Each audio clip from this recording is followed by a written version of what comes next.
بینندگان محترم، ردیف سوم سنگکاری در دیوار رسوبگیر کم کم زیر آب قرار میگیره که شما تصویر دیوارای پیشروی آبشار یا دهان وسطی را در تصویر میبینین.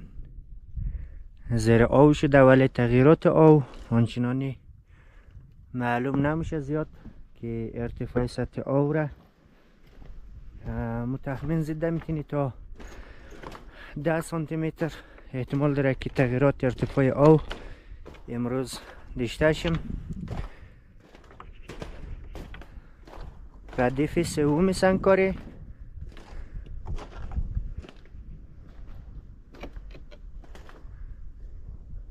شما در تصویر میبینین که در قسمت وسط دیوار رسوبگیر زیر آب قرار گرفته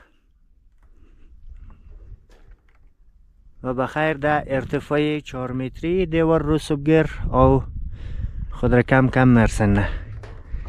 یم تصویر آب ساده در کاسه رسوبگیر.